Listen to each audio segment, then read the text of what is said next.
Irmãos, vamos aqui dar seguimento à nossa série de estudos Mais Perto Quero Estar. Hoje, lição de número 15. Convido você a abrir a sua Bíblia na carta aos Hebreus. Depois nós vamos fazer a leitura. Por enquanto, vamos apenas ter uma palavra de introdução aqui. Chegamos hoje, então, à lição 15 e estamos já a 2 lições, com a de hoje, de terminar essa série. Passou rápido, né? Muito rápido.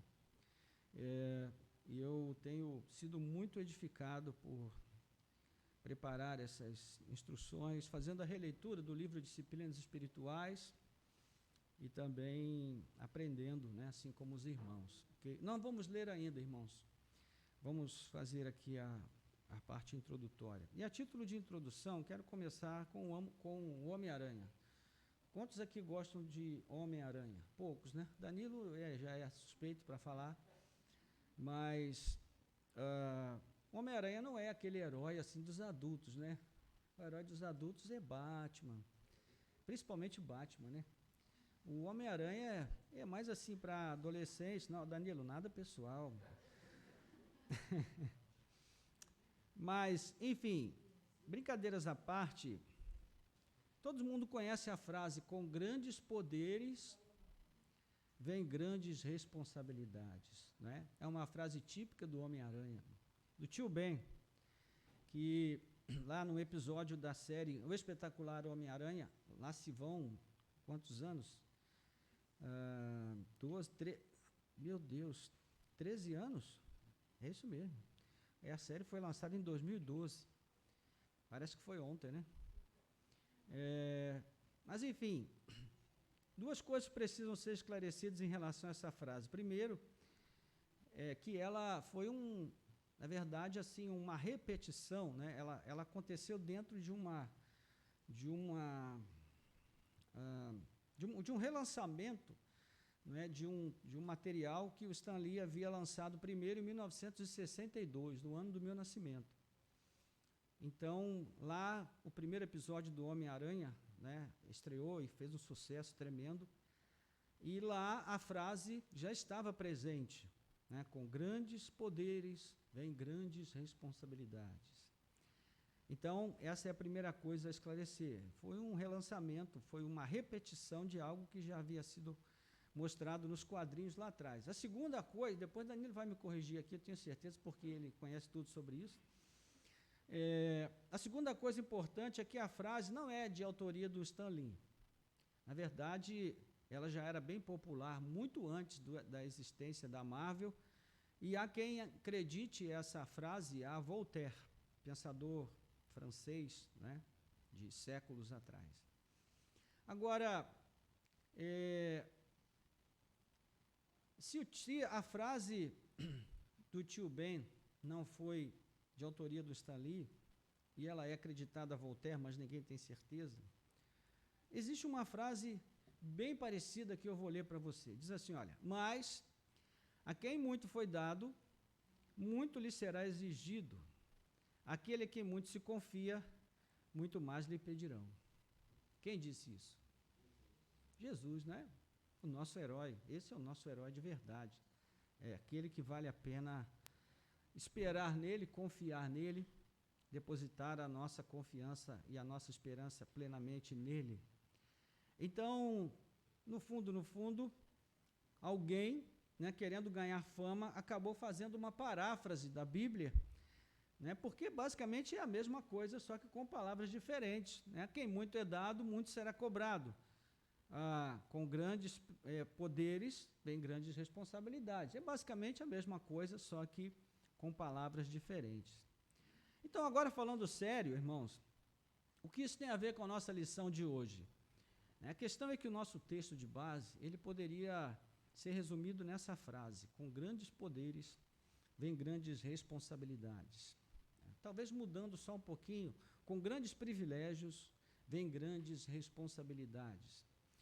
Esse seria um bom subtítulo da carta aos Hebreus, porque ali o autor fala de basicamente 2 coisas. Primeiro, ele fala da supremacia de Cristo, né? E também os privilégios que ele concede aos cristãos. E a segunda coisa é que os grandes privilégios dos cristãos vêm com grandes responsabilidades. Então, na carta, essas duas ênfases vão dialogar o tempo todo.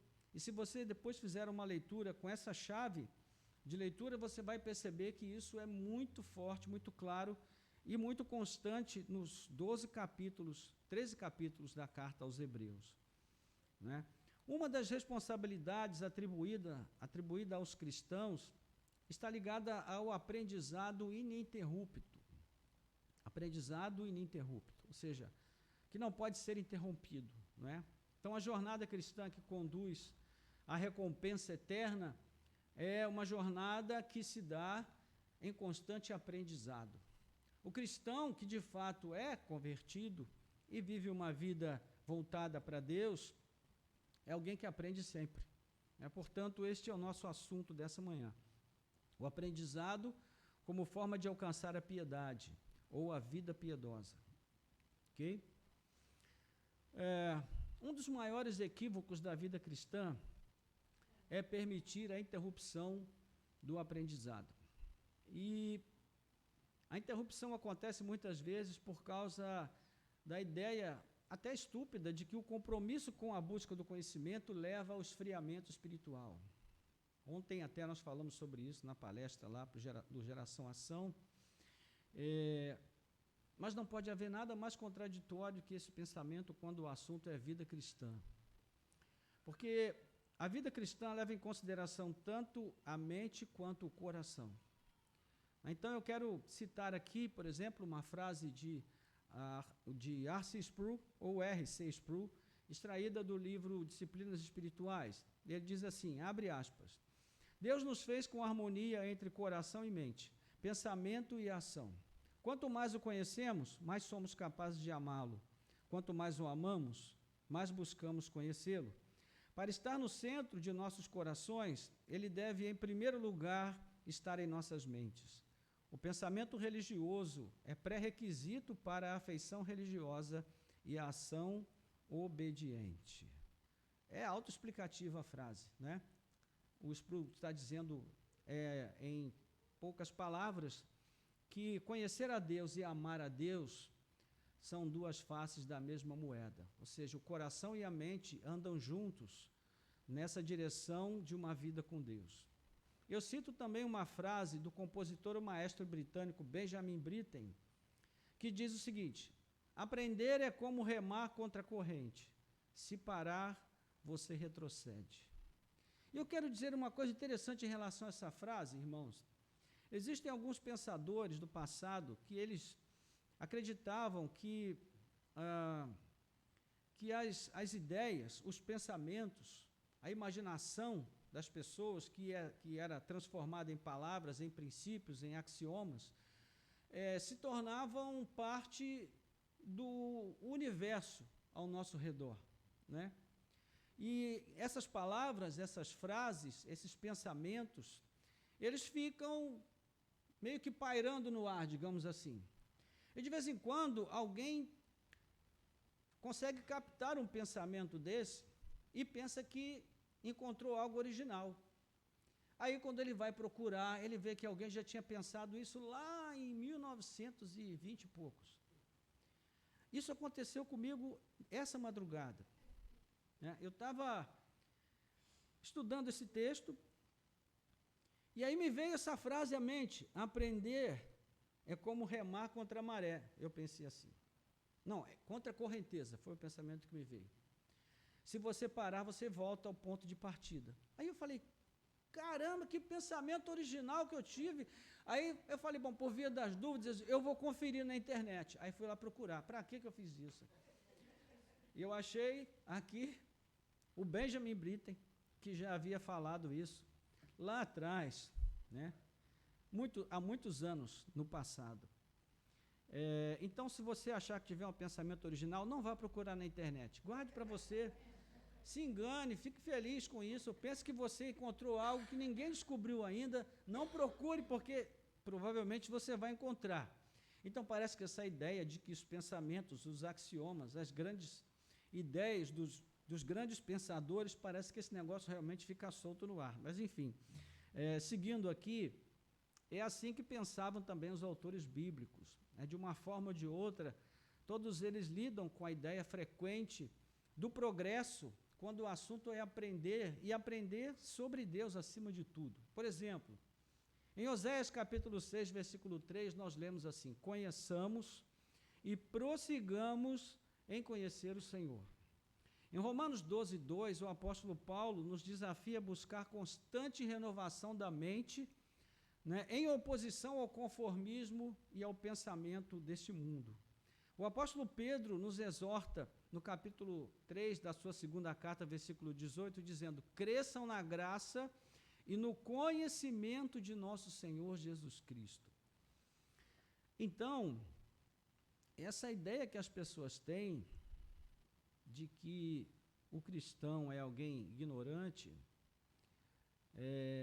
pessoas que não têm conhecimento, que não têm cultura, essa ideia nasceu muito mais da preguiça de alguns cristãos em aprender, e por isso muitas vezes justificam esse julgamento que se tem a nosso respeito, do que pela falta de estímulo bíblico, porque a Bíblia nos estimula a crescer no conhecimento, especialmente no conhecimento de Deus. Então nós vamos perceber isso também com muita clareza no texto que a gente tem como base nessa manhã, e que agora nós vamos ler e orar, e depois vamos examinar no texto para ver como ele nos dirige nesse assunto em particular. Ok? Então, Hebreus capítulo 5, nós vamos ler do versículo 13 do capítulo 5 até o versículo 12 do capítulo 6. Hebreus capítulo 5, verso 13 até o capítulo 6, versículo 12. Chegou lá? Diz assim a palavra de Deus: ora, todo aquele que se alimenta de leite é inexperiente na palavra da justiça, porque é criança. Mas o alimento sólido é para os adultos, para aqueles que pela prática têm as suas faculdades exercitadas para discernir não somente o bem, mas também o mal. Por isso, deixando os princípios elementares da doutrina de Cristo, avancemos para o que é perfeito, não lançando de novo a base do arrependimento de obras mortas e da fé em Deus, o ensino de batismos e da imposição de mãos, da ressurreição dos mortos e do juízo eterno. Isso faremos, se Deus o permitir. É impossível, pois, que aqueles que uma vez foram iluminados, provaram o dom celestial, se tornaram participantes do Espírito Santo, provaram a boa palavra de Deus e os poderes do mundo vindouro, e caíram? Sim, é impossível outra vez renová-los para o arrependimento, visto que, de novo, estão crucificando para si mesmos o Filho de Deus e expondo-o à zombaria. Porque a terra, que absorve a chuva, que frequentemente cai sobre ela e produz plantas úteis para aqueles que a cultivam, recebe bênção da parte de Deus. Mas se produz espinhos e ervas daninhas, é rejeitada e está perto da maldição, e o seu fim é ser queimada. Quanto a vocês, meus amados, ainda que falemos desta maneira, estamos certos de que coisas melhores os esperam, coisas relacionadas com a salvação. Porque Deus não é injusto para se esquecer do trabalho que vocês fizeram e do amor que mostraram para com o seu nome, pois vocês serviram e ainda estão servindo aos santos. Desejamos que cada um de vocês continue mostrando até o fim o mesmo empenho para a plena certeza da esperança, para que não se tornem preguiçosos, mas imitadores daqueles que pela fé e pela paciência herdam as promessas. Amém. Vamos orar?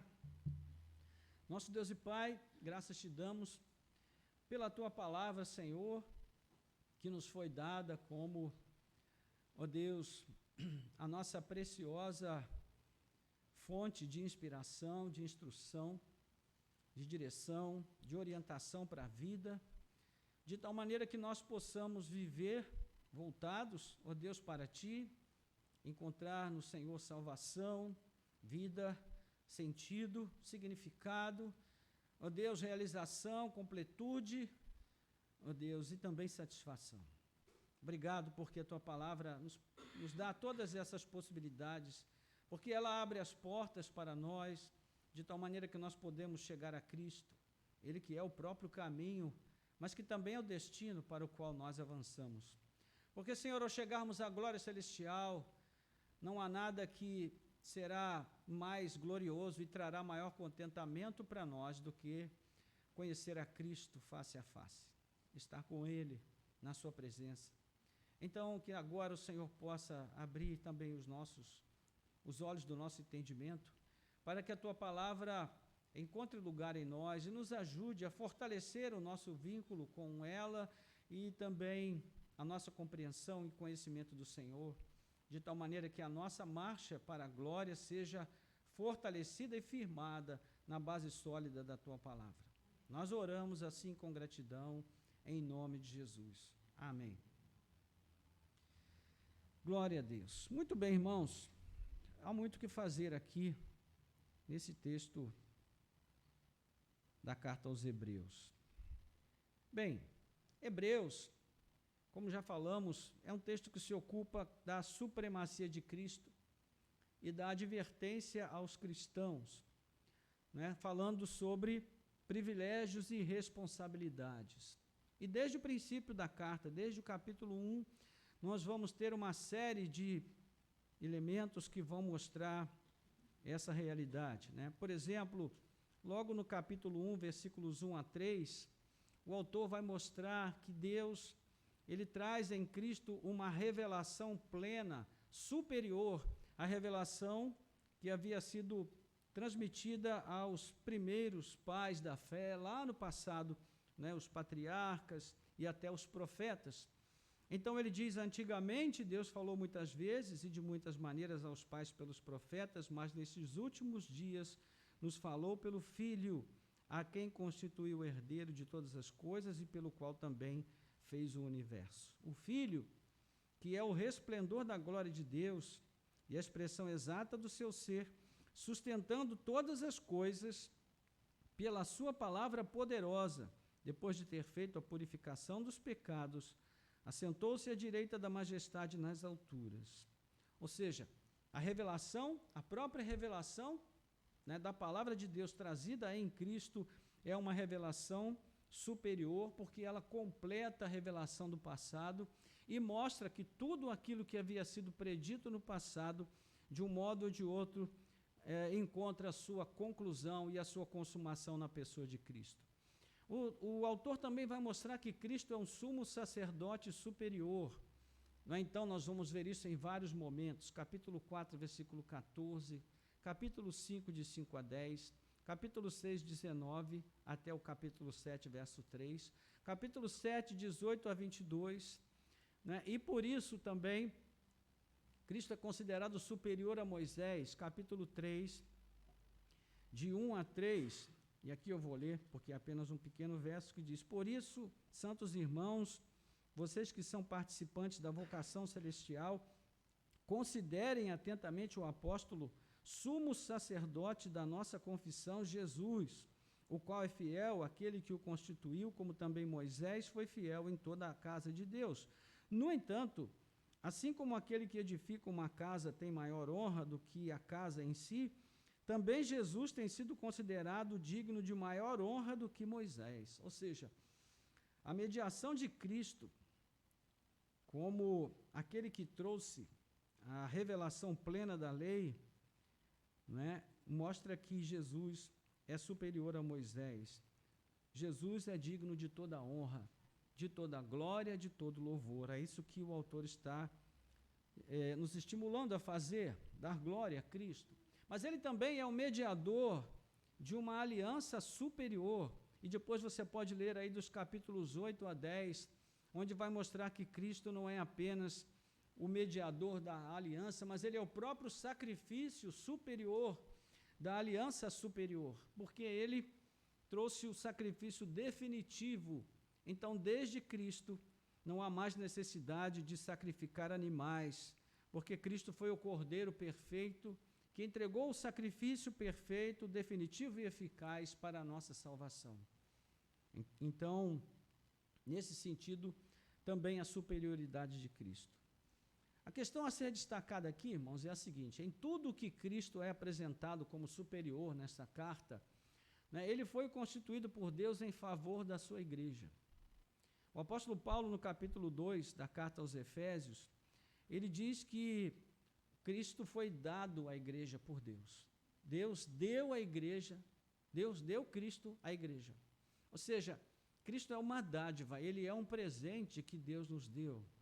E nele nós encontramos tudo aquilo que precisamos para encontrar um caminho de relacionamento com Deus, um caminho de volta para a casa paterna, da qual nós fomos expulsos lá no Jardim do Éden, desde o primeiro pecado. Então, Cristo nos concede privilégios maravilhosos. E isso traz grandes responsabilidades. E uma delas é a responsabilidade do progresso na fé por meio do aprendizado constante. Ok? Uma coisa que vai ficar bem clara para nós no nosso texto de base é que a frase do Benjamin Britten, Benjamin, assim como o tio Ben, né, do Homem-Aranha, parece ter sido inspirada ali no texto aos Hebreus. Por quê? Porque o autor aos Hebreus também vai destacar que a interrupção do aprendizado leva ao retrocesso. Ou seja, se pararmos de remar, começamos a retroceder. E nesse sentido, ele vai trazer aqui, o autor aos Hebreus, vários sinais de alerta que estão ligados à necessidade de aprender e crescer. Vamos ver alguns desses sinais. Capítulo 2, versículos 1 a 2. Vamos ler juntos? Chegou lá? Então vamos. Por essa razão, importa que nos apeguemos com mais firmeza às verdades ouvidas, para que delas jamais nos desviemos. Porque se pela palavra falada por meio de anjos se tornou firme e toda transgressão ou desobediência recebeu castigo, como escaparemos nós se não levarmos a sério tão grande salvação? Ou seja, capítulo 2, versículos 1 a 3, na verdade, né? Então, é uma pergunta que também é retórica, já traz a resposta em si. Como escaparemos nós se negligenciarmos tão grande salvação? Capítulo 3, versículos 1 a 3, nós já lemos agora, quando fala sobre a superioridade de Moisés, o verso 1 aqui na segunda parte destaca: considerem atentamente o apóstolo e sumo sacerdote da nossa confissão, Jesus.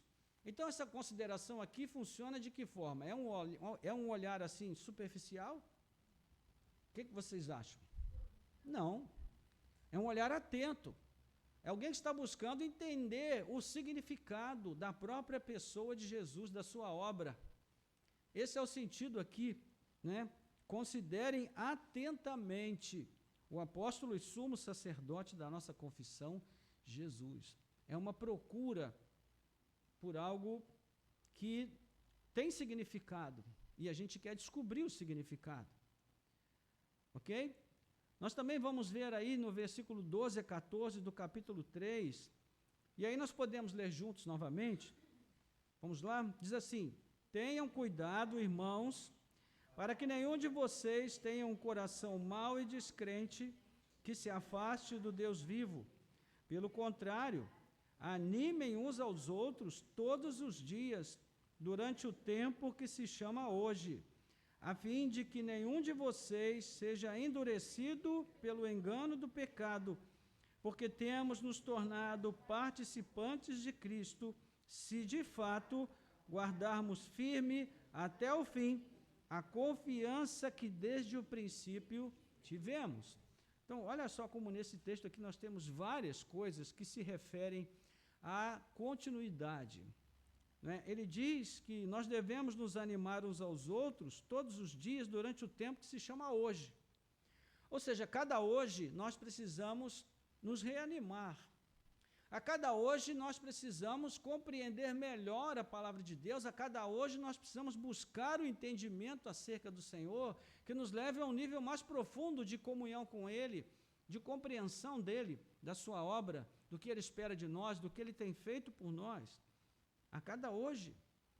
Então ele diz, porque temos nos tornado participantes de Cristo se de fato guardarmos firme até o fim. Olha só que jogo de palavras interessante que ele fala. Guardarmos firme até o fim a confiança que tivemos no princípio. Percebe? Aqui, o jogo de palavras que ele usa, ele diz, olha, nós precisamos levar até o fim o que recebemos lá atrás, no início. Não podemos parar no meio do caminho, precisamos seguir. É como um corredor de maratona, não é? Ele recebe a incumbência ali, o encargo, a responsabilidade, o desafio de cruzar a linha de chegada. Então ele precisa correr de tal forma que ele consiga chegar ao final, porque senão ele não recebe o prêmio. É o nosso caso. A vida cristã não é uma competição de 100 metros rasos, não é? Ela é uma maratona, é uma corrida longa que precisa ser feita com sabedoria para que a gente chegue ao fim. Capítulo 4, versículos 1 a 2, vamos lá? Portanto, visto que nos foi deixada a promessa de entrar no descanso de Deus, tenhamos cuidado para não parecer que algum de vocês deixou de alcançá-la, porque também nós foram anunciadas as boas novas, exatamente como aconteceu com eles. Mas a palavra que eles ouviram não lhes trouxe proveito. Por quê? Porque não foram unidos por meio da fé com aqueles que a ouviram. Ou seja, a palavra não teve proveito porque ela não foi retida. Ela não foi guardada. Então ela se perdeu. Veja o versículo 11, que diz aí, versículo 11, portanto, esforcemo-nos por entrar naquele descanso, a fim de que ninguém caia, segundo aquele exemplo de desobediência.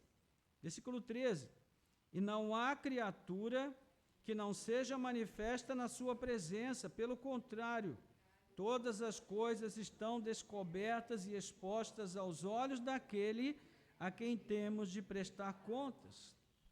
É nesse contexto, inclusive, que vem o verso 12, que a gente eventualmente cita fora do contexto, né? Porque a palavra de Deus é viva e eficaz, mais cortante que qualquer espada de 2 gumes, e penetra até o ponto de dividir alma e espírito, juntas e medulas, e é apta para julgar os pensamentos e os propósitos do coração. Ou seja, o texto aqui, ele é descrito nesse contexto, de que Deus é capaz de julgar os nossos corações, de saber o que está se passando dentro de nós. Então, nós estamos expostos diante dele. Ok? E aí nós vamos seguindo ainda com uma série de outras passagens, versículos 15 a 16, vamos ler juntos? Diz aí, aliás, o versículo 14, última parte, onde fala, conservemos firmes, até o verso 16. Diz assim, conservemos firmes a nossa confissão, porque não temos um sumo sacerdote que não possa se compadecer das nossas fraquezas. Pelo contrário, ele foi tentado em todas as coisas, a nossa semelhança, mas sem pecado. Portanto, aproximemo-nos do trono da graça com confiança, a fim de recebermos misericórdia e encontrarmos graça para ajuda em momento oportuno. Olha só. Ou seja, nós temos a liberdade de entrar diante do altar de Deus sem medo, porque para nós ele é o altar da misericórdia, é o altar da graça, onde nós vamos encontrar socorro quando precisarmos lutar contra o pecado, e o desafio está justamente aí, de vencermos essa luta e permanecermos firmes no caminho. E agora, para concluir, o último verso, versículos 11 e 12 do capítulo 6, virando um pouquinho a página. Vamos ler juntos? Desejamos que cada um de vocês continue mostrando até o fim o mesmo empenho para a plena certeza da esperança, para que não se tornem preguiçosos, mas imitadores daqueles que, pela fé e paciência, herdam as promessas. Olha só, o verbo continuar aqui dá o sentido de esforço, né? De não detimento, ou seja, de não parar no caminho, mas continuar, seguir em frente. Ou seja, é uma jornada que precisa de sequência. Ela não pode ser interrompida, porque se ela for interrompida, começamos a voltar. Então, tudo isso está sendo dito em função do quê? Dos grandes benefícios que Cristo trouxe para nós. Não é? Então, aqui nós vamos ver alguns desses benefícios, capítulo 1, versículo 13 e 14, nós vamos ver o zelo de Deus por nós. Por exemplo, onde o texto vai dizer que os anjos do Senhor são espíritos ministradores enviados a serviço daqueles que hão de herdar a salvação. O Senhor, além de nos salvar, além de nos levar a Cristo, Ele ainda destaca seres espirituais para lutarem em nosso favor, para que a gente não esmoreça e não caia pelo caminho. Então, Deus tem cuidado de nós. A segurança na tentação, versículo 18 do capítulo 2, né, onde vai dizer aí, pois naquilo que ele mesmo, ele aqui é Cristo, sofreu quando foi tentado, é poderoso para socorrer os que são tentados. Olha só. Então, na tentação, nós temos uma fonte de segurança a qual podemos acessar, a presença de Cristo em oração. Ele é poderoso para nos livrar das tentações, porque Ele sabe o que é ser tentado. Ele também foi tentado. Nós temos também a certeza da salvação em Cristo, capítulo 4, versículo 3. E esse texto aqui é preciso ser explicado, né? Mas vamos ler juntos. Nós, porém, que cremos, entramos no descanso, conforme Deus disse. Assim jurei na minha ira, não entrarão no meu descanso. Ele disse isso, mesmo que as obras já estivessem concluídas desde a fundação do mundo. Aqui parece que há uma contradição, né? Porque primeiro ele diz, nós, porém, que cremos e entramos no descanso, conforme Deus disse, assim jurei na minha ira, não entrarão no meu descanso. Ele está falando aqui do capítulo 3 em diante, onde ele fala que aquele povo lá no deserto, no passado, não entrou no descanso porque foi desobediente, porque parou de crescer, de aprender, parou de obedecer a Deus e começou a murmurar e a agir de uma forma contrária aos propósitos de Deus, e toda uma geração caiu no deserto. É sobre isso que ele está falando aqui, né? Mas ele diz aqui que nós, porém, ou seja, por outro lado, nós que cremos, entramos no descanso, né? Então, quando ele diz, conforme Deus disse, aí ele está falando daquele povo que não entrou no descanso. Assim jurei na minha ira, não entrarão no meu descanso. Então, aqui ele faz uma distinção entre a nossa geração e aquela geração que caiu no deserto. Agora, o que acho mais especial e mais impressionante aqui é a segunda parte do verso 3, a terceira parte do verso 3, onde o autor diz que Deus disse isso mesmo que as obras já estivessem concluídas desde a fundação do mundo. De que obras ele está falando? Das obras da salvação. Ou seja, Cristo, as obras que Cristo veio ao mundo realizar no tempo e no espaço, elas foram determinadas por Deus desde antes da fundação do mundo. É o mesmo que o apóstolo Pedro vai dizer na sua primeira carta, lá no capítulo 1, onde ele diz que Cristo é o Cordeiro de Deus que foi sacrificado desde antes da fundação do mundo. Ou seja, no propósito eterno de Deus, as obras que nos conduzem à salvação, que foram realizadas por Cristo, todas elas já estavam concluídas. Não é extraordinário isso? A gente pensar sobre essas coisas, isso nos traz segurança, irmãos, porque sabemos que não é por obras que nós vamos ser salvos, não pelas nossas obras, mas pelas obras de Cristo, pela mediação de Cristo, por tudo que Ele fez e pelo que Ele é. É aí que somos salvos, e somente aí que nós encontramos esta certeza.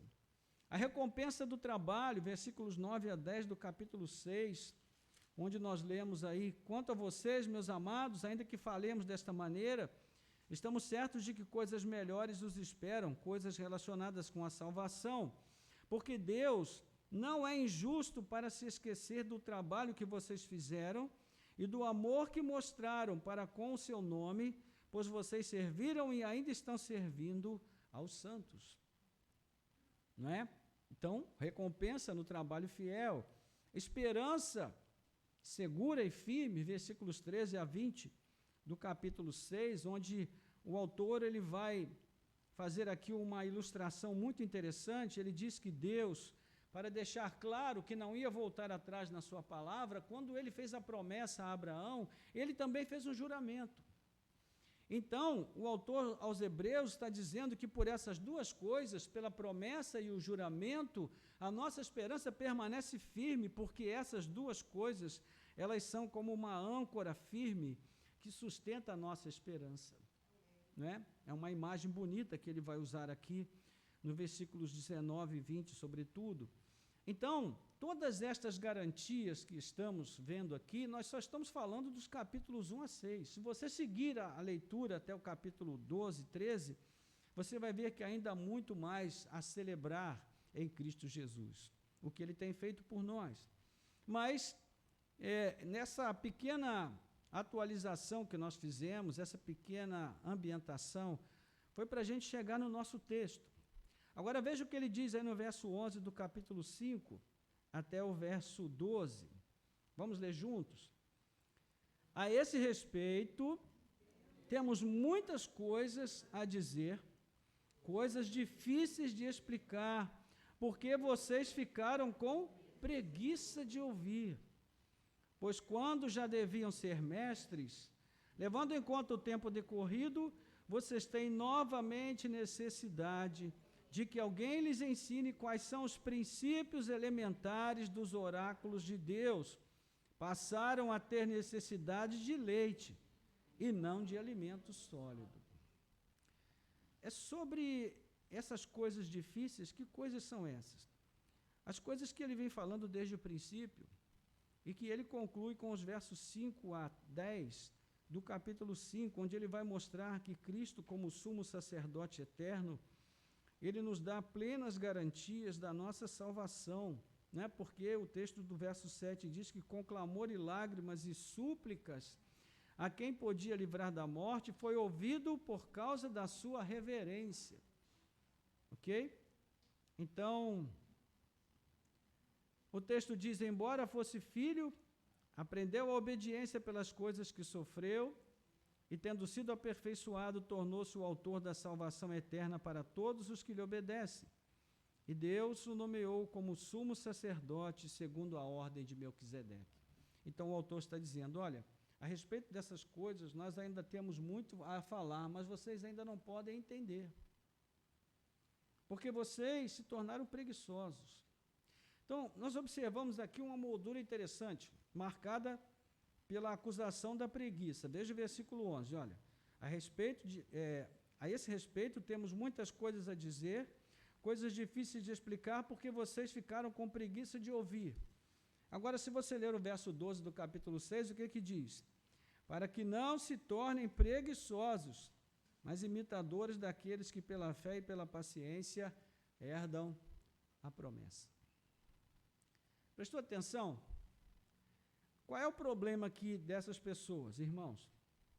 Qual o problema delas? A preguiça. Que bom que hoje esse problema não nos afeta mais. Graças a Deus, que a igreja hoje não tem mais preguiça de conhecer a Deus, todos são ávidos leitores, né, que examinam as Escrituras para conhecer mais a Deus. Mas naquela época ainda tinha muita gente preguiçosa. E esse é o problema aqui. Isso aqui é uma crítica aberta.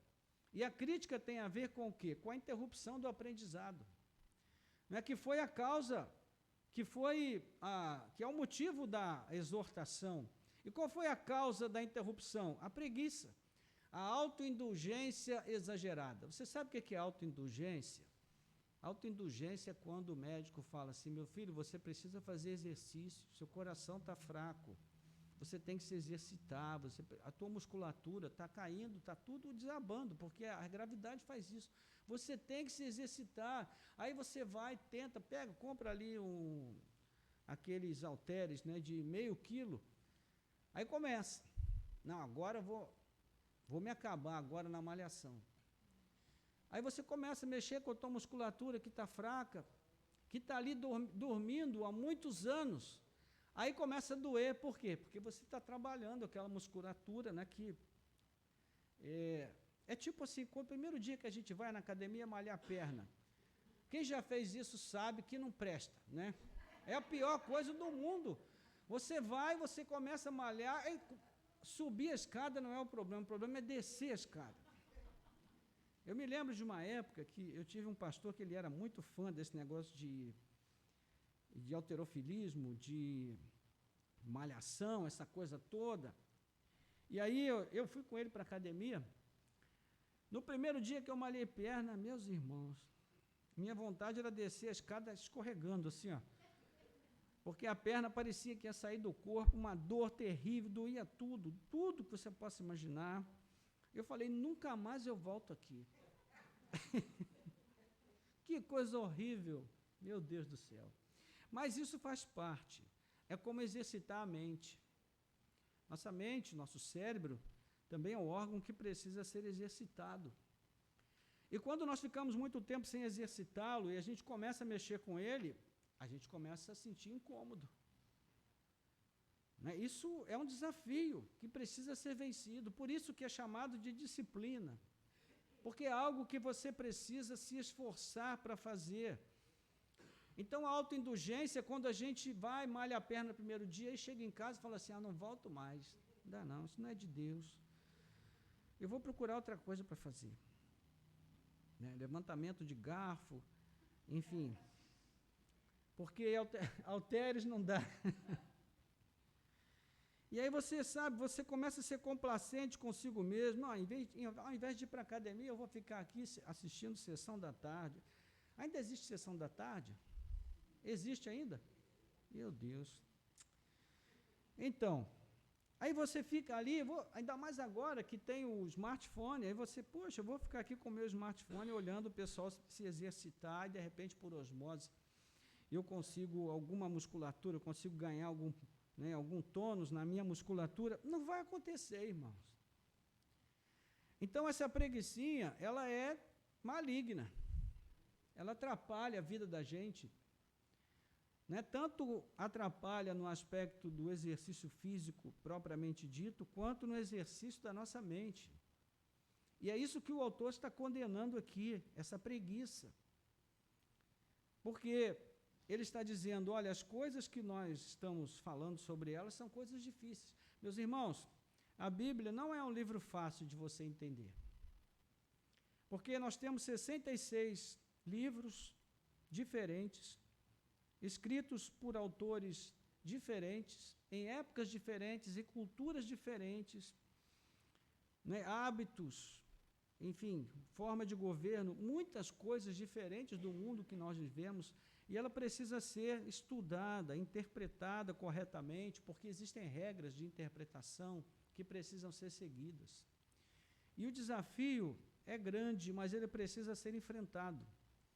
É isso que o autor aos Hebreus quer nos chamar a fazer, enfrentar esse desafio de vencer a preguiça, de vencer a autoindulgência.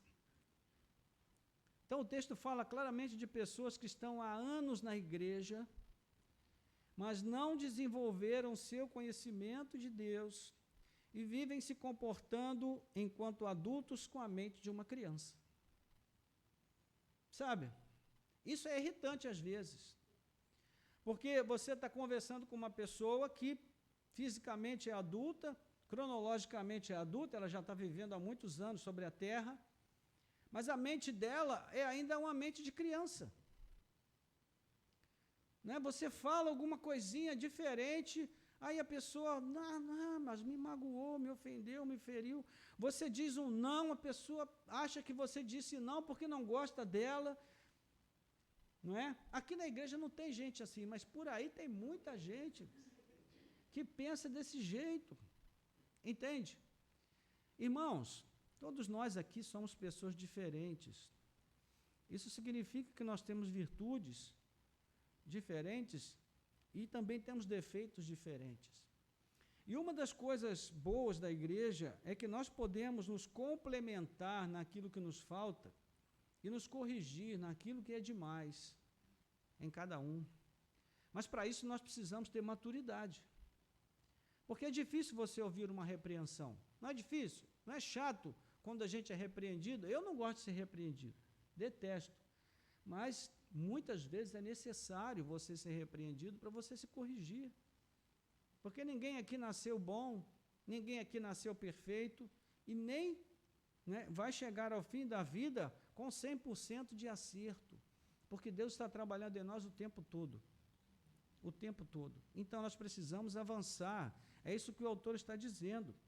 Então ele vai dizer aqui, né, olha, as pessoas que pensam dessa forma precisam de leite, como se fossem crianças. Mas isso não é normal. E então entra o verso 13, que é o nosso texto. Ele diz, ora, todo aquele que se alimenta de leite é inexperiente na palavra da justiça porque é criança. E o autor do texto aqui, quase que eu me traí aqui, ele fala isso dentro de uma cultura onde adulto não bebia leite. Né? Você sabe que o homem é o único animal que bebe leite depois de adulto. Todos os outros bichos, eles só bebem leite quando são crianças, quando são bebês. Mas depois que eles viram adultos, eles abandonam o leite. Né? Agora, o homem é tão manhoso que ele bebe leite até velho. Né? As pessoas, tem gente de idade que gosta, vou tomar um leitinho quente antes de dormir, para poder dormir um soninho bom, aí vai lá tomar um leitinho quente.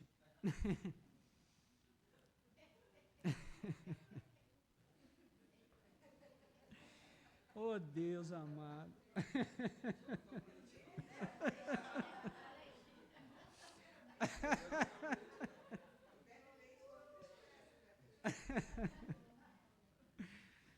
Então, o autor aqui está dizendo assim, olha, gente, adulto tomar leite não é normal. Então, oferecer leite para o adulto é uma coisa estranha. Ele está usando essa figura para mostrar que oferecer doutrina elementar para pessoas que já estão na igreja há muitos anos é uma coisa estranha. Não é normal isso. Você tem que ficar a vida inteira falando, né, das coisas que ele vai citar aqui, arrependimento, né, batismo, obras mortas. Ou seja, as pessoas têm que crescer, precisam avançar no conhecimento de Deus, na fé. E uma das características das virtudes daquele que se tornou adulto no entendimento é ser capaz de suportar a repreensão, né, com humildade. Não estou dizendo aqui que a gente tem que ficar sorrindo quando alguém está nos repreendendo, porque a gente está chateado.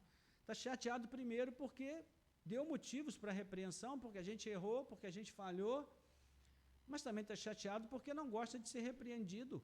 Mas a repreensão faz parte do crescimento, irmãos. Não é? Já dizia o ditado antigo, né, o que amarga é que cura. Né? Na verdade, o ditado era o que arde é que cura. É na época do mertiolate que ardia. Hoje, o ser humano está tão manhoso que eles fizeram mertiolate que não arde mais. Né? Mas naquela época, o ditado valia, o que arde é que cura e o que aperta, segura. Não é esse o ditado antigo? Então, muitas vezes o que a gente precisa, irmãos, não é de cafuné. Às vezes o que a gente precisa é de alguém que tenha coragem e que seja usado por Deus para vir nos repreender. Nos mostrar, olha, você não pode continuar desse jeito, você tem que avançar, tem que crescer, tem que largar essas coisas para lá. Não é? Então, tomar leite não é coisa para adulto, é isso que ele está dizendo aqui, no sentido comparativo, né? Ilustrativo, simbólico.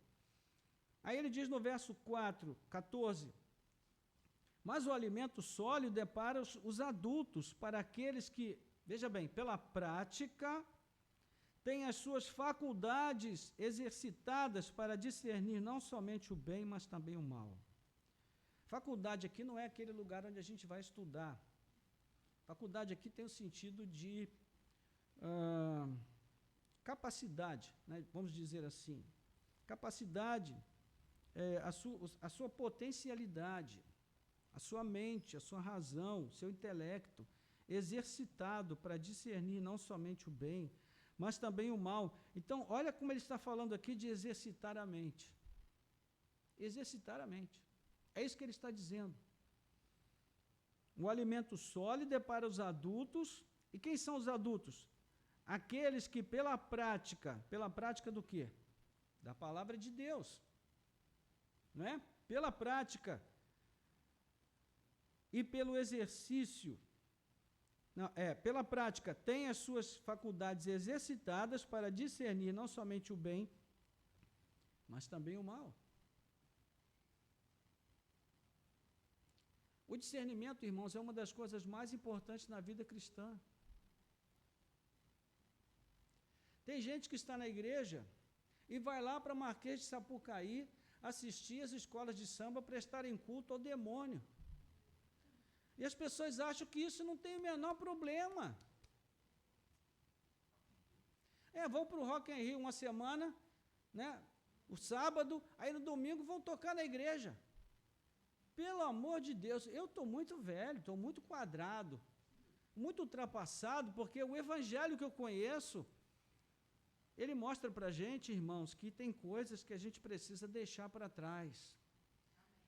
Nós não podemos ficar, sabe, rateando.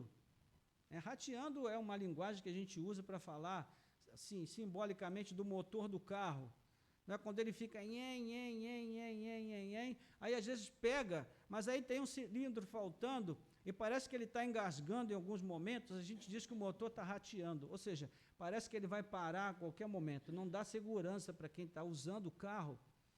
A vida cristã, muitas vezes, ela também se apresenta assim, e a gente tem que entender o que está engasgando aqui a nossa caminhada, o que está atrapalhando a gente de seguir em frente. Então, ele diz sobre exercitar as faculdades, né, o nosso intelecto, a nossa capacidade mental, a nossa capacidade de pensar, de fazer julgamentos corretos sobre as coisas e entender o que nos convém, o que não convém, o que é bom para nós e o que não é bom para nós. É sobre isso que ele está falando aqui, sobre o bem e sobre o mal. Exercício, exercitar a mente. Não é? Nós sabemos que nos textos paulinos, o exercício da mente é muito importante. Já falamos aqui do capítulo 12 de Romanos, também temos o capítulo 8 de Filipenses. Logo mais nós vamos citar esses dois textos outra vez, se Deus permitir. Parece que hoje é o dia de falar sobre esse assunto. Mas, enfim, então o autor está chamando a gente, desafiando a gente a crescer nesse aspecto. E deixar a preguiça, deixar a zona de conforto e avançar. Meus irmãos, nós vivemos hoje numa geração que não lê mais. As pessoas hoje não leem mais. Né? Antigamente a gente ainda dizia, fulano é leitor de manchete, porque ele passava na banca, né, e ficava lendo só as manchetes de jornais. Hoje nem as manchetes as pessoas estão lendo mais. Nós somos leitores de rios, né? Leitores de rios, aquelas frasezinhas que vão passando ali, o dedinho da gente vai ali, a gente não guarda nada, não grava nada, não aprende, não cresce, não se desenvolve intelectualmente e, pelo contrário, a gente retrocede, porque nós paramos de aprender. Então, a maré, que é contrária, ela nos puxa para trás e nós começamos a desaprender o pouco que sabíamos. E nós temos que vencer essa luta, irmãos.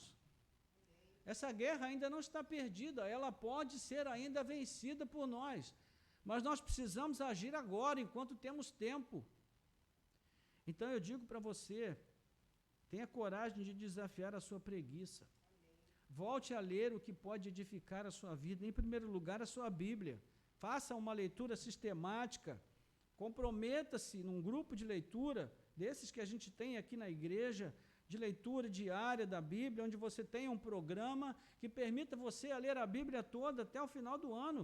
Tem gente que diz, pastor, pelo amor de Deus, ler a Bíblia toda é pedir demais. Esses anos todos que eu tenho de crente, eu já consegui ler o livro de Judas todo. Poxa, parabéns. Só tem um capítulo. Que bom que você conseguiu, isso mostra que você é perseverante mesmo. Leitor de bula, né? Ou seja, irmãos, não dá, e para ser cristão dessa forma não é possível. E se isso não mudar, o que nós vamos ver cada dia mais é essa anomalia de pessoas que se dizem cristãs, mas vivem como pagãos. Entende? E aí você vai contratar uma pessoa para fazer um serviço na sua casa, se disser que é crente, você vai falar, esse não serve. Porque os crentes hoje são conhecidos assim, por deixar o compromisso pelo meio do caminho, por não honrar a sua palavra, não fazer o que prometeu, não dar bom testemunho, lamentavelmente. Então, isso tem que mudar, e só pode mudar se começar a mudar na nossa vida privada, no nosso exercício diário da vivência, através daquilo que a palavra de Deus traz para nós. E o grande desafio que nós temos é voltar a aprender. Então, o desafio que Deus está trazendo para nós nesta manhã é esse, irmãos. Volte a aprender. Porque se nós pararmos de aprender, significa que nós começamos a desaprender, nós estamos morrendo intelectualmente. Isso pode nos levar à morte espiritual também. É o que o autor vai dizer aqui, né? Seguindo ele no versículo 1 do capítulo 6, ele diz, por isso, deixando os princípios elementares da doutrina de Cristo, avancemos para o que é perfeito, não lançando de novo a base do arrependimento de obras mortas e da fé em Deus, o ensino de batismos e da imposição de mãos, da ressurreição dos mortos e do juízo eterno. Isso faremos, se Deus o permitir. Ou seja, o que o autor está dizendo aqui é que nós precisamos deixar o que aprendemos e aprender mais. Nós precisamos deixar o que já sabemos e saber mais. Nós precisamos deixar o ponto que chegamos e avançar para um ponto mais além, né, um degrau além daquilo que nós já alcançamos. É isso que ele está nos chamando a fazer, né, os princípios elementares. Ele diz isso novamente aqui, já havia dito no verso 12, aqui ele repete, princípios elementares. Uma coisa elementar é uma coisa básica. É o arroz com feijão, é o elementar. Mas a gente precisa colocar proteína no nosso alimento, porque só carboidrato, ferro, é importante para a nossa saúde, mas a proteína também é muito importante. Então a gente precisa acrescentar outras coisas a esse prato, porque senão a alimentação fica incompleta, imperfeita. E quando ele diz que a gente precisa avançar para o que é perfeito, é que nós devemos ter a perfeição como alvo, ainda que nós não possamos alcançá-la nessa vida, porque nós somos frágeis, somos fracos e somos pecadores. Mas a perfeição deve ser o nosso alvo. Irmãos, quem mira na média, sempre tira 5. Mas quem mira na nota máxima, na pior das hipóteses, vai tirar um 8 ou 9. Se nós ficarmos mirando na média, sempre vamos tirar 5. Vamos ser cristãos de segunda classe, como poderíamos dizer. Cristãos que estão abaixo do nível mínimo do conhecimento de Deus. Entende? E olha, digo para você que isso vai dificultar até a nossa capacidade de pregar o Evangelho, porque hoje nós vivemos numa geração questionadora. E nós temos que ter subsídio para responder os questionamentos. Nós precisamos saber explicar a razão da nossa fé, como o apóstolo Pedro vai dizer na sua primeira carta, capítulo 3. E se não soubermos fazer isso, vamos passar vergonha, né? Infelizmente. Então, nós temos aí os versículos 1 a 3, que vão lançar esse desafio para nós. As obras mortas são aqueles antigos pecados que cometíamos, e se nós não crescermos na fé, se nós não avançarmos, vão voltar. E a gente vai ter que ser chamado a atenção e repreendido de novo pelos mesmos erros, pelos mesmos pecados. Sabe? Uma frase que os pais precisam falar muitas vezes é aquela frase assim: de novo você fez isso? Ou tenho que te falar sobre isso de novo? Quantas vezes já te falei? Essas são frases dos pais, né, para os filhos. Porque os filhos repetem muito os erros e os pais querem corrigi-los. Assim como os pais também já foram filhos e também já repetiram erros e os pais deles também os corrigiram. Então, irmãos, assim como é irritante a gente ficar corrigindo os mesmos erros sempre dos nossos filhos, também é incomum que nós cometamos sempre os mesmos erros e permaneçamos sempre nas mesmas limitações e não avancemos no aspecto espiritual. Nós precisamos crescer. Amém, irmãos? Então, o autor aos Hebreus, ele diz: isso faremos se Deus nos permitir, ou seja, nós vamos avançar, vamos crescer, vamos deixar os elementos, os ensinos elementares da fé, se Deus nos permitir, ou seja, nós precisamos da ajuda de Deus. Não basta só buscar o intelecto, o conhecimento pelo conhecimento, mas no sentido de agradar a Deus. Então precisamos orar, precisamos buscar a Deus para que Ele nos fortaleça nesse sentido, ok? Seguindo aí adiante, no versículo 4 e até o versículo 8, ele vai dizer uma coisa muito triste. E aqui a gente precisa entender bem o que ele está dizendo.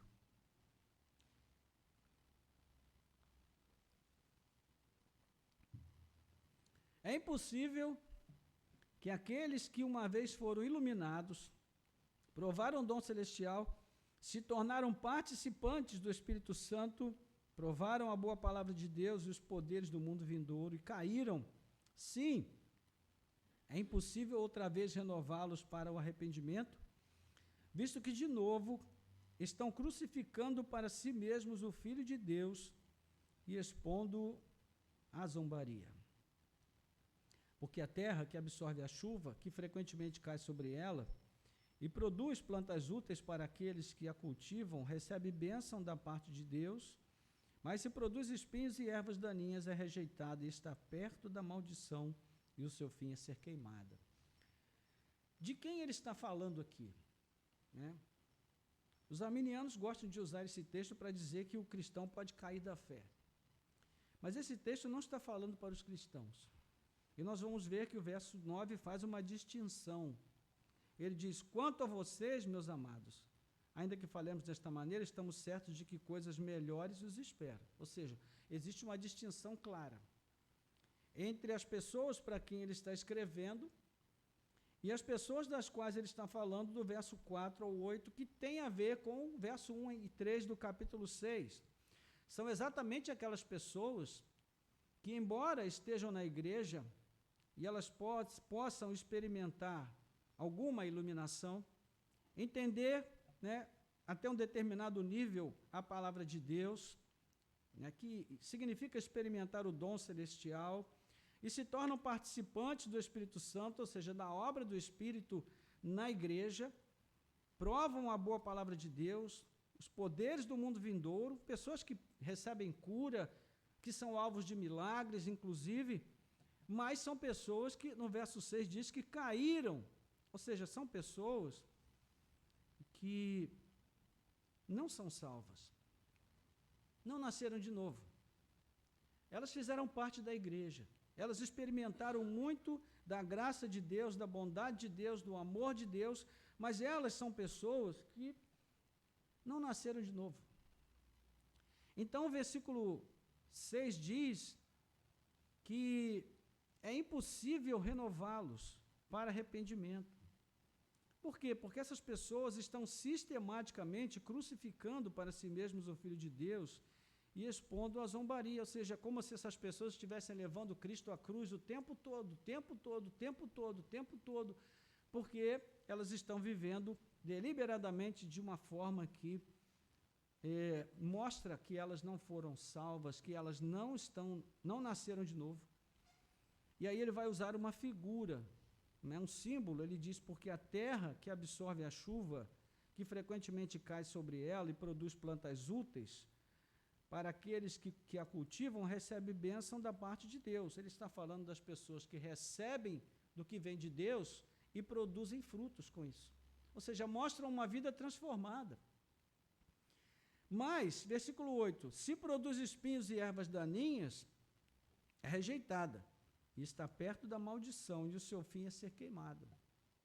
E aqui ele usa, né, aquela imagem da terra que é estéril, que apresenta uma série de dificuldades para o plantio, e muitas vezes o agricultor usa queimar a terra, pôr fogo, né, nas ervas que crescem ali, tanto para purificar a terra, como para destruir aquelas ervas que crescem e atrapalham o cultivo de boas plantas, que produzem frutos. Ou seja, então ele usa essa imagem para mostrar que as pessoas que sistematicamente, que elas deliberadamente vivem uma vida infrutífera, uma vida improdutiva, que só produz espinhos e ervas daninhas, essas pessoas estão por si mesmas condenadas. Não há esperança para elas. É sobre isso que ele está falando aqui. E nós vamos ver aqui que ele fala, por exemplo, quando ele fala que caíram, quando ele fala aqui que essas pessoas caíram, ele vai relacionar ao capítulo 2, verso 3. Se você voltar lá, olha só o que o texto vai dizer aí. E a gente já viu, né?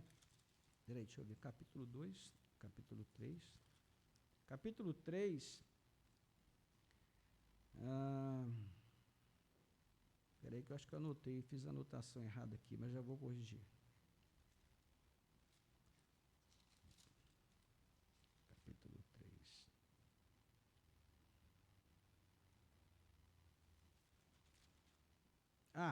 Capítulo 3, verso 17, perdão.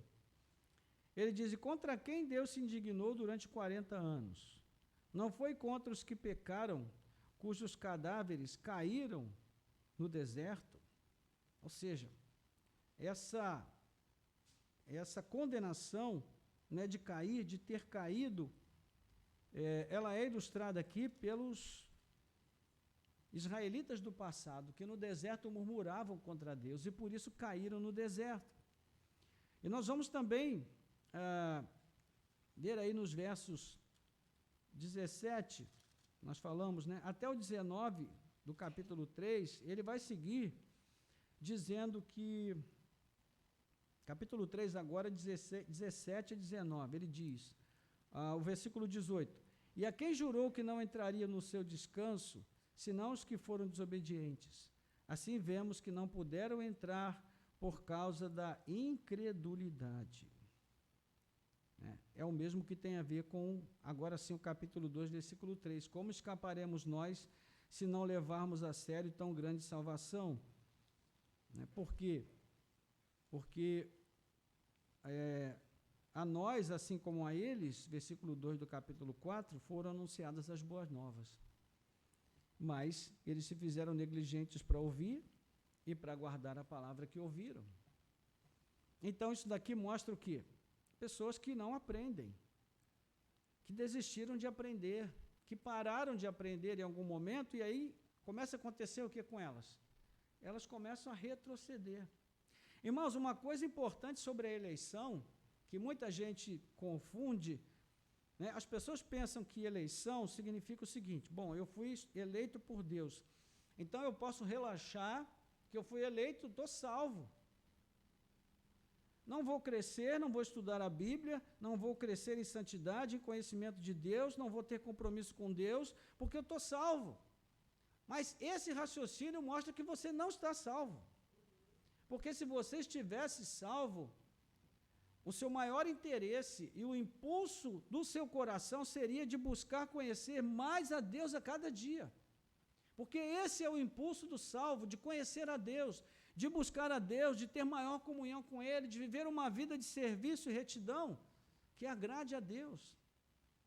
O salvo não pensa dessa maneira, de viver deliberadamente no pecado. Se ele pensa assim, é porque ele não é salvo ainda. Ele precisa conhecer a Deus, nascer de novo, para que a sua mente seja renovada. Do contrário, ele vai continuar se enganando, não é? E aqui, Paulo então vai fazer... Perdão, olha eu me traindo de novo, meu Deus. Ô Senhor, será que foi Paulo? Sempre que eu falo dessa carta aos Hebreus, eu me traio aqui. Vamos editar essa parte. Então, ele vai dizer no verso 9, quanto a vocês, meus amados, ainda que falemos desta maneira, estamos certos de que coisas melhores os esperam, coisas relacionadas com a salvação, porque Deus não é injusto para se esquecer do trabalho que vocês fizeram e do amor que mostraram para com o seu nome, pois vocês serviram e ainda estão servindo, aos santos. Desejamos que cada um de vocês continue mostrando até o fim o mesmo empenho para a plena certeza da esperança, para que não se tornem preguiçosos, mas imitadores daqueles que pela fé e pela paciência herdam as promessas. Então aqui ele fecha dizendo o seguinte, irmãos, a forma que nós temos de alcançar a plena certeza da esperança é nos esforçando para mostrar até o fim o empenho de conhecer a Deus, de crescer na graça do Senhor. Então é essa forma que nós temos de ter a certeza da salvação. Porque Deus coopera conosco, Ele persevera conosco. Mas isso não quer dizer que nós podemos relaxar e deixar que Deus faça todo o processo, todo o trabalho. Não é? Porque, de fato, todo o trabalho Ele fez, e nós vimos que desde antes da fundação do mundo, mas nós precisamos responder a Ele, né? Buscando a disciplina de uma vida que o agrade, que glorifique o seu nome, que exalte o seu nome. Porque nós somos destinados a perseverar na fé, mas precisamos dar testemunho disso através do nosso, né, bom procedimento diante do Senhor. Então aqui é um paradoxo. Ao mesmo tempo em que a salvação não depende de nós, a confirmação de que somos salvos depende das obras que praticamos. Não é? Esse é só mais um paradoxo nas Escrituras. Ficou claro isso, irmãos? Então, já concluindo aqui, o que é que nós temos? Nós temos o desafio que grandes privilégios trazem grandes responsabilidades. E uma das grandes responsabilidades que nós temos é de aprender. Porque o aprendizado é essencial para o nosso crescimento em graça. O aprendizado é essencial para o nosso relacionamento com Deus. Como citamos aqui, não é, o Spurgeon, lá no início da nossa lição, nós falamos sobre citamos ali e falamos sobre a relação que existe entre conhecer a Deus e amar a Deus. Nós vimos que o Spurgeon assegura que quanto mais nós conhecemos a Deus, mais nós o amamos. E quanto mais nós o amamos, mais nós queremos conhecer a Deus. Amém? Quando nós amamos uma pessoa, né, quando nós estamos ali, especialmente naqueles primeiros anos de namoro, que a gente está meio abobalhado, assim, a gente quer o tempo todo estar com aquela pessoa, não é? O tempo todo, aí a gente fica, né, antigamente a gente escrevia cartinha, demorava 1 ano para chegar na casa da pessoa e tal. Hoje tudo é instantâneo, né? Instantâneo. Então, você fica ali mandando mensagens e recebe mensagens, e florzinha daqui, coraçãozinho dali e tal. Enfim, hoje tem os emojis, né? Que a gente devia ter um curso para emoji, para você saber interpretar o que significa, porque cada emoji tem um significado, né? E eu não sei o significado de nada. Às vezes eu mando as coisas para as pessoas e elas ficam meio sem entender por que eu mandei, eu também não sei por que eu mandei, mas tinha que mandar alguma coisa, eu falei, vou mandar esse aqui porque eu acho que é o mais adequado, mas também não sei se o significado está certo, se está errado, porque não é da minha geração. Mas, enfim, a gente quer ficar perto da pessoa. Então, irmãos, quando nós amamos a Deus, nós queremos estar perto dele. Então, nós procuramos a vida de oração, nós procuramos a sua palavra, porque esses são caminhos que nos levam a Deus, que nos fazem chegar mais perto dele, ter comunhão com ele. Agora, se nós vivemos uma vida alheia à oração, à leitura bíblica, à leitura de bons livros que nos levem a conhecer a Deus, significa que nós não o amamos. E nós não o amamos porque não o conhecemos. Não conhecemos porque não o amamos. Ou seja, uma coisa leva a outra. Percebe como amar a Deus e conhecer a Deus são duas faces da mesma moeda, como a gente disse no princípio? Então, eu quero concluir deixando aqui alguns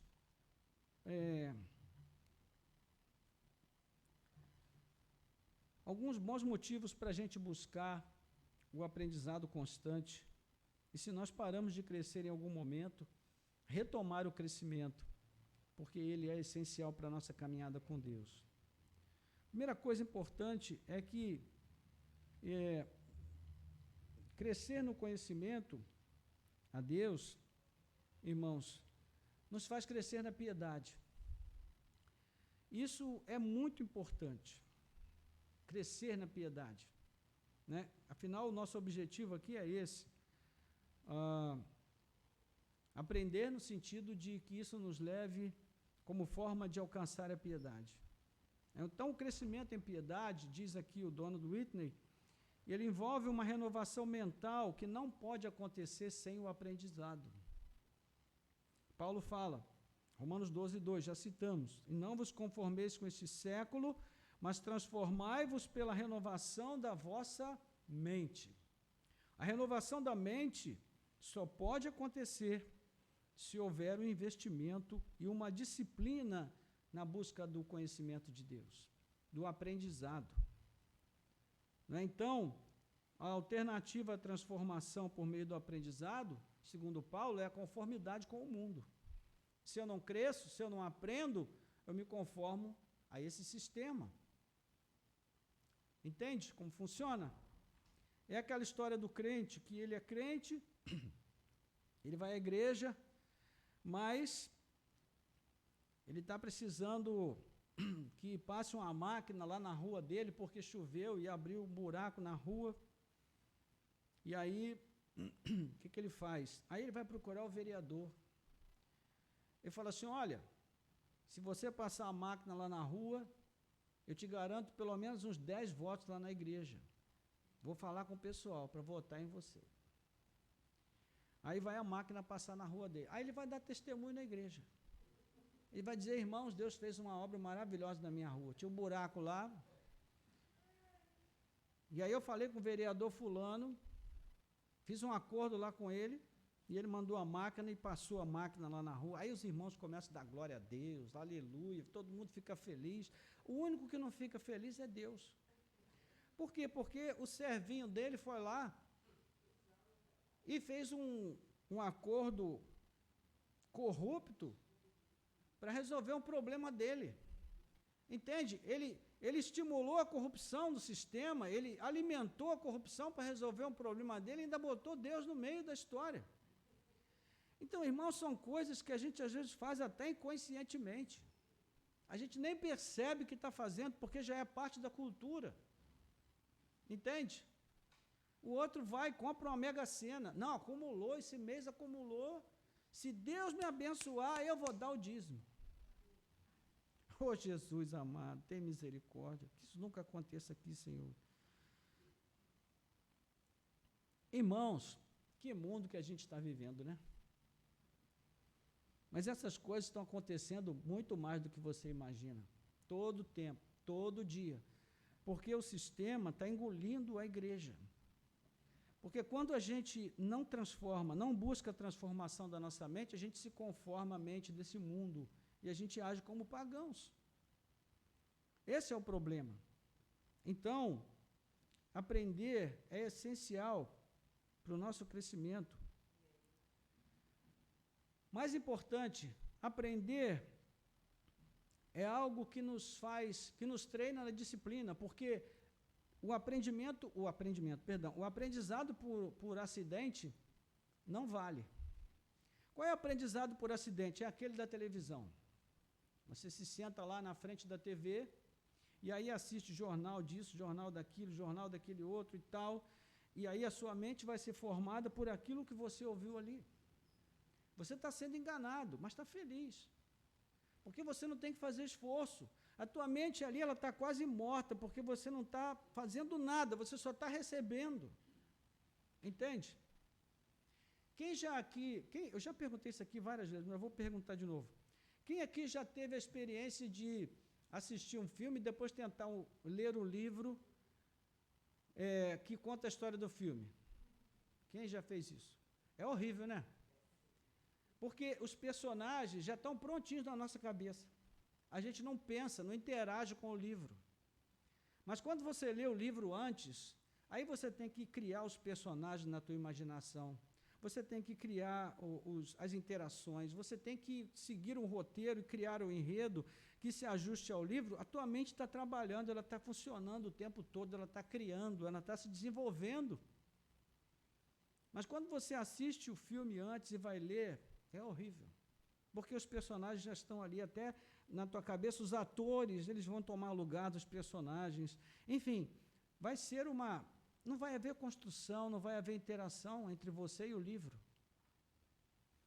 Então, meus irmãos, a tela, ela não é prejudicial somente para as crianças e adolescentes, ela é prejudicial para todos nós, quando nós só damos atenção a ela e não procuramos crescer, desenvolver a nossa mente, o nosso intelecto, a nossa capacidade de aprender, de crescer.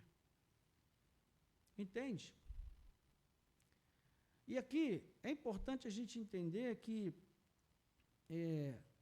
a nossa leitura, o nosso estudo, ele precisa ser intencional. Não pode ser algo acidental, né? Ouvi ali uma frase, uma citação, por exemplo, ontem mesmo falei sobre isso, né? Esse nosso hábito de compartilhar frases famosas de pessoas famosas. E às vezes a gente nem sabe em que contexto a frase foi dita. A gente somente posta porque achou bacana. Então, são preocupações que nós precisamos ter. Né? O autor aqui, ele cita a experiência de algumas crianças numa escola americana, e que essa experiência é muito interessante porque ela revela essa questão que a gente está colocando aqui de conhecimento acidental e conhecimento intencional. Né? Eles fizeram uma pesquisa e pediram para as crianças escrever o nome de 10 presidentes americanos e de 10 marcas de cerveja. É claro que você sabe que não tem nada a ver uma coisa com outra, né? E aí eles fizeram a pesquisa e foram apurar o resultado. Qual resultado eles tiveram?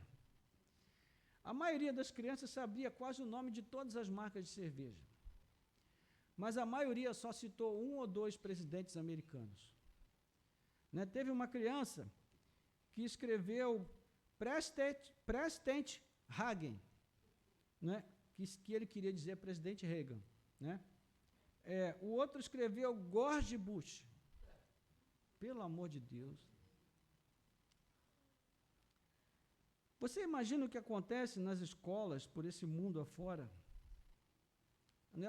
A falência da educação no mundo é uma coisa extraordinária, porque as crianças, né, os adultos, os adolescentes, os jovens, todos nós, de um modo ou de outro, nós estamos sendo engolidos por esse sistema, que nos leva a esse tipo de resultado, né, que é catastrófico. E aqui, já para concluir, existem várias formas de aprender, irmãos. Nós podemos aprender lendo, nós podemos aprender ouvindo, nós podemos aprender escrevendo.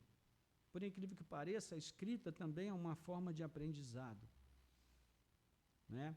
Se eu perguntasse aqui, quanto tempo tem que você não escreve nada manualmente? Não usa uma caneta ou um lápis para escrever alguma coisa. Quanto tempo tem? Né?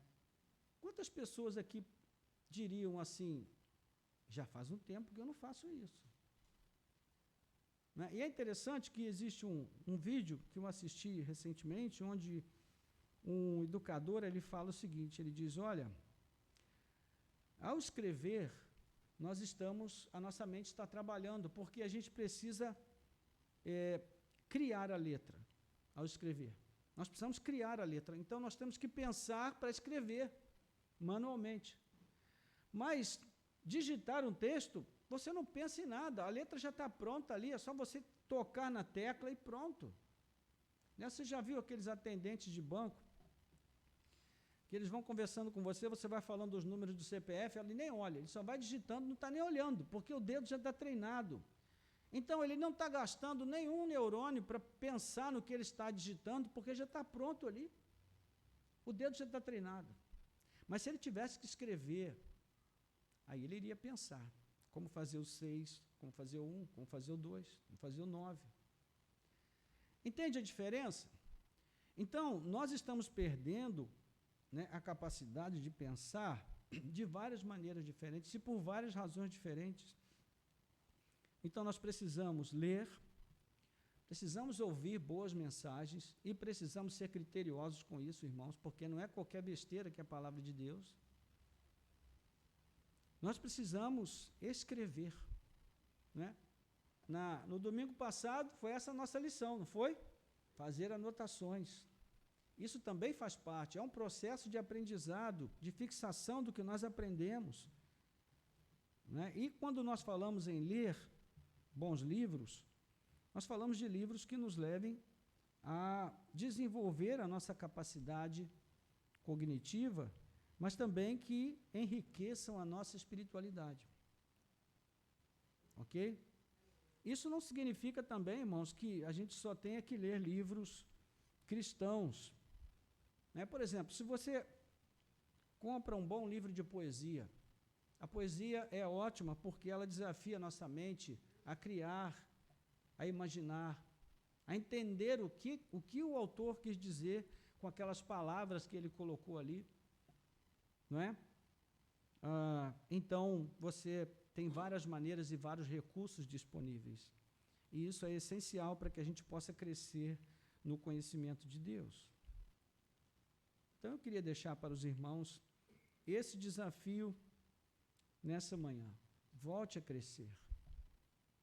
Diga para o seu vizinho, volte a crescer. Ok? Bom, vamos orar? Curva a sua cabeça. Sim. Perdão, eu não perguntei se alguém tinha dúvidas. Obrigado por falar, você me lembrou, Cláudia. Sim.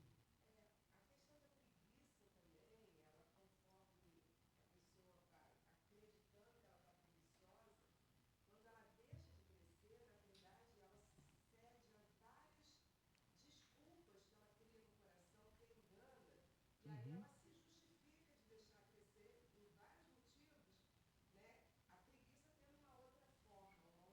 Sim.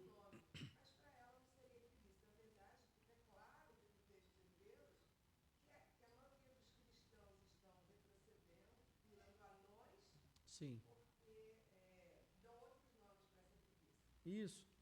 Não, exatamente. Então, é exatamente isso. As pessoas, nós temos sempre uma boa justificativa para os nossos erros. A gente só não justifica bem os erros dos outros. Mas os nossos erros, a gente sempre tem uma boa justificativa. É a falta de tempo, né? Os óculos não estão mais me permitindo ler, a minha mão treme, a letra da Bíblia é pequena e tal. E veja, eu quero reconhecer aqui, irmãos, e quero deixar isso muito claro. Existem casos de pessoas que realmente são impossibilitadas de ler, mas elas podem acessar os áudios. E hoje a Bíblia está gravada em vários, até o Cid Moreira gravou a Bíblia.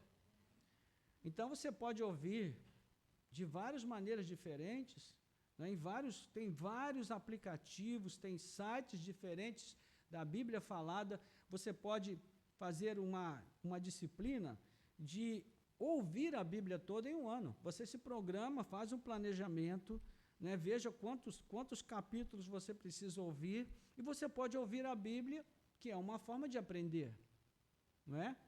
Eu nunca me canso de citar o exemplo de uma menina que eu conheci quando fazia o supletivo, que ela era cega e ela estava fazendo o primeiro grau, e ela levava a apostila para casa, a prima lia a apostila para ela, ela digitava na maquininha de braille que ela comprou, e ela transformava aquilo em braille, e então ela estudava aquele texto e ia fazer a prova.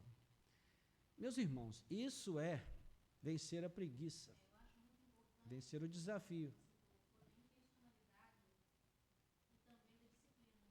Sim.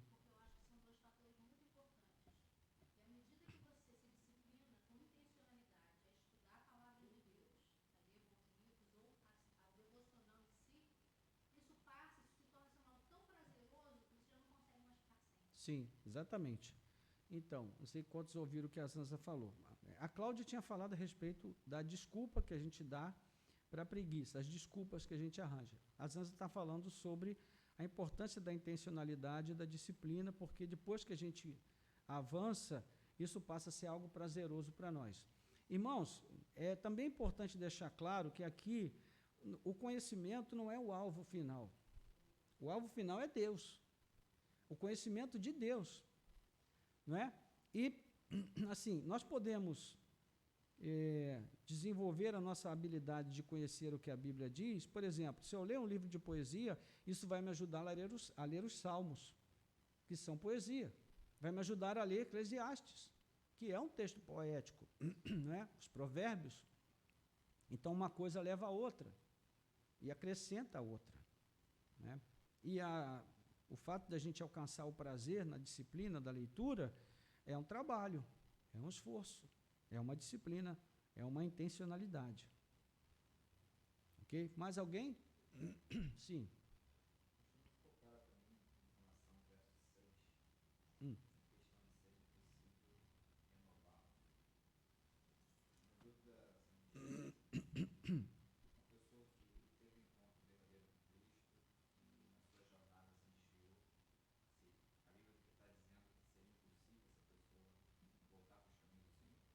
Não, aqui o encontro não foi verdadeiro.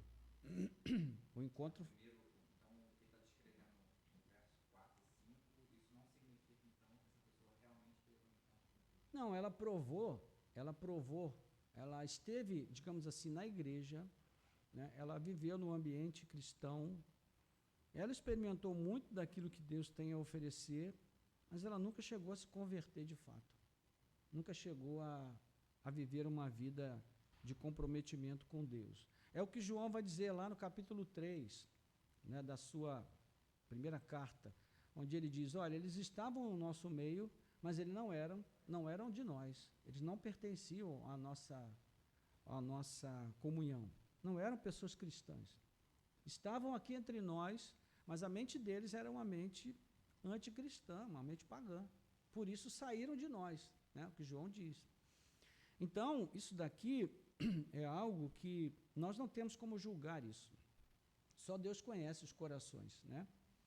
E é por isso que ele vai falar disso no capítulo 4, que Deus sonda os corações.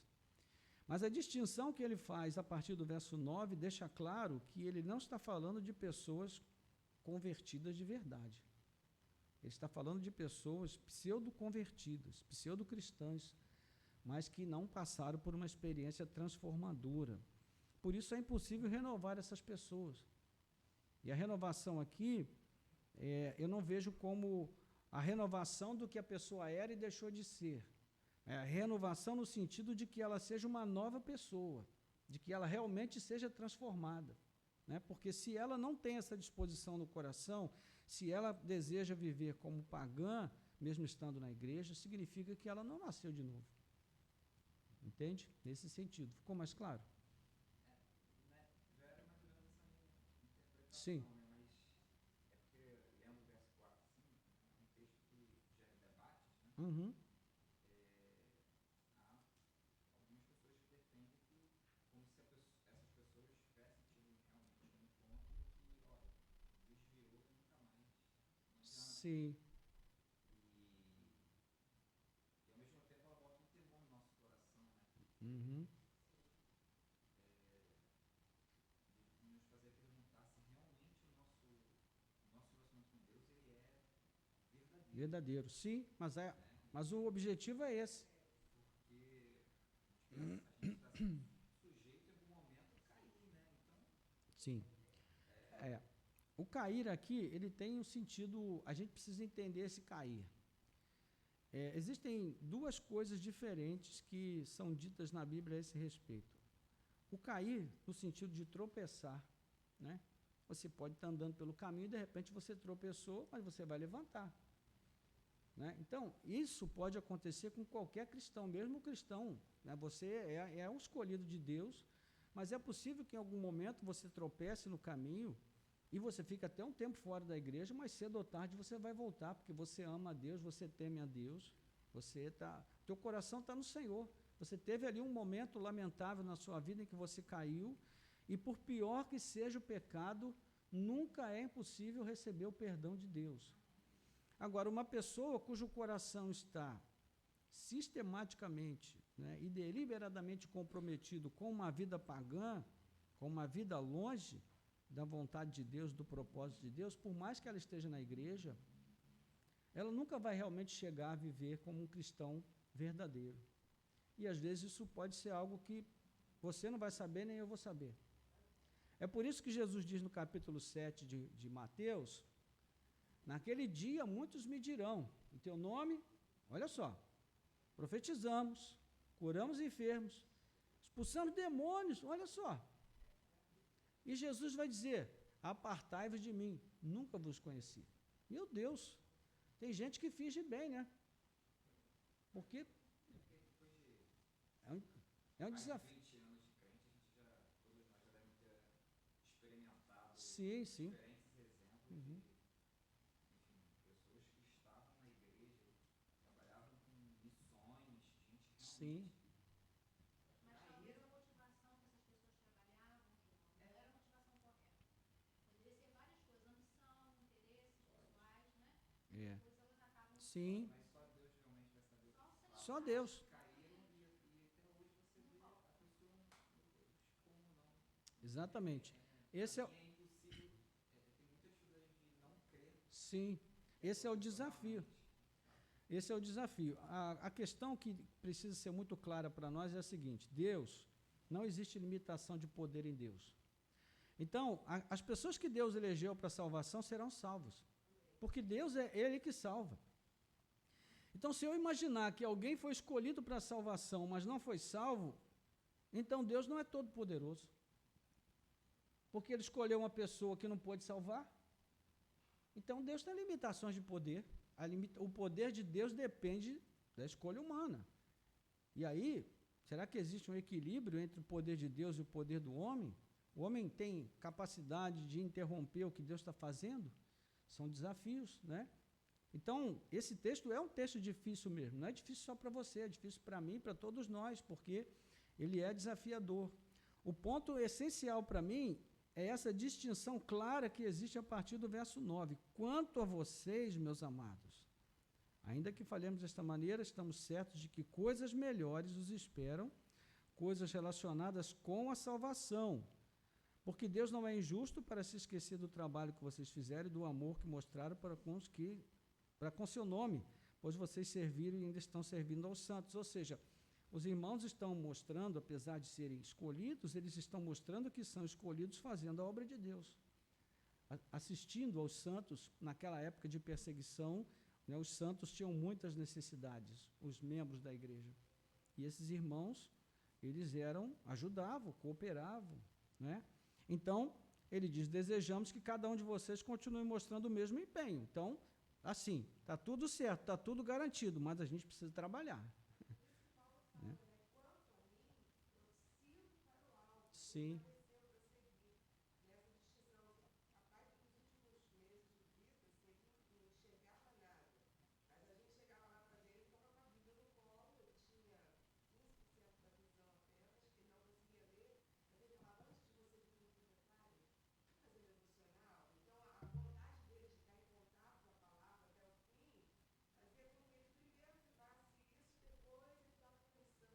Sim. Danilo.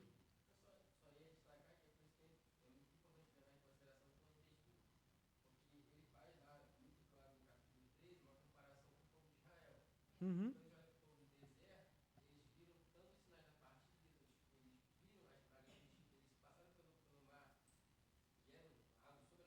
Sim.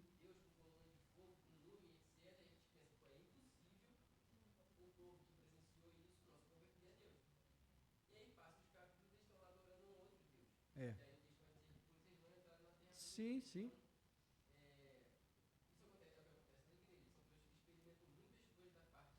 Uhum.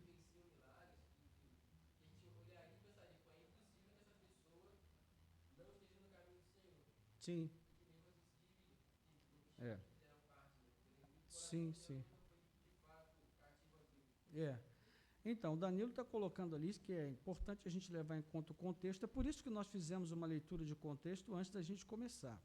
A gente vê que havia exemplos do povo do passado, né, como o Danilo citou, o capítulo 3, o capítulo 4, que nós fizemos algumas leituras nesses capítulos, para mostrar que o povo do passado está sendo usado aqui como exemplo de que é possível você experimentar, né, comer o maná, ver os milagres que Deus fez no Egito, né, pelo amor de Deus. Quem viu os sinais de Deus no Egito, do Senhor no Egito, e não se converter realmente, é um coração endurecido pela incredulidade.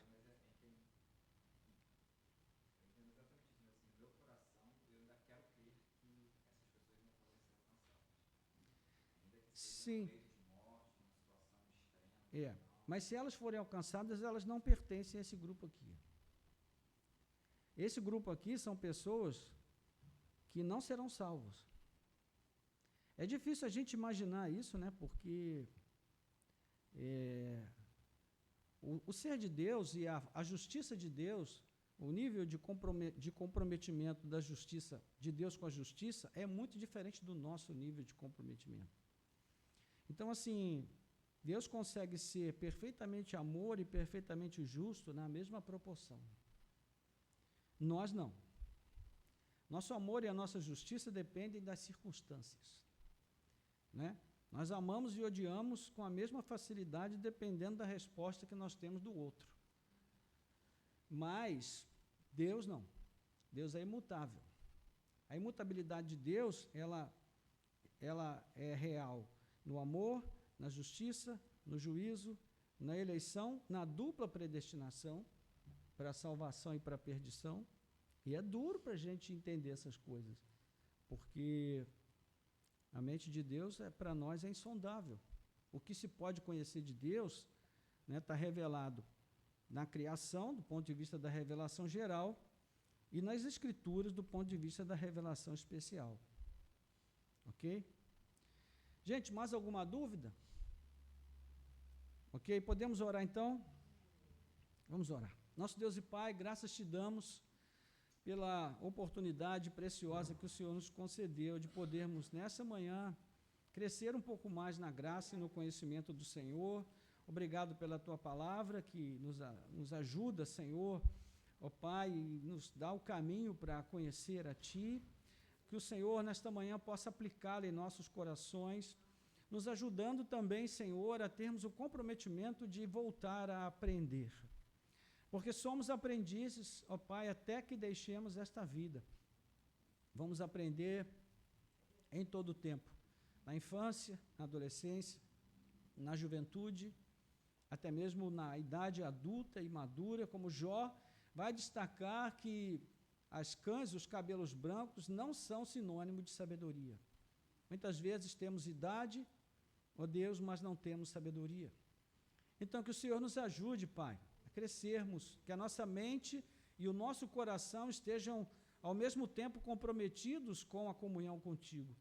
Que nós possamos receber a Ti, Senhor, em termos de conhecimento em nossa mente, mas também termos uma experiência pessoal contigo no nosso coração. Sermos, Pai, donos do conhecimento, mas também fervorosos de espírito. Que o Senhor nos ajude a ter esse equilíbrio, de tal maneira que o nosso conhecimento não se torne arrogância. E que a nossa espiritualidade, aquecida e fervorosa, também não se torne presunção. Então, Senhor, ajuda-nos para que tudo isso se equilibre na nossa vida, no nosso testemunho, para que, ao vivermos neste mundo, a Tua palavra possamos anunciá-la não somente como preceito, mas também como exemplo através das nossas vidas. Nós oramos assim, pedindo que o Senhor nos ajude, que o acúmulo de entendimento e compreensão sobre Ti, ó Deus, aumente a nossa vida em piedade, ó Deus, em retidão e santidade. Nós oramos em nome de Jesus. Amém.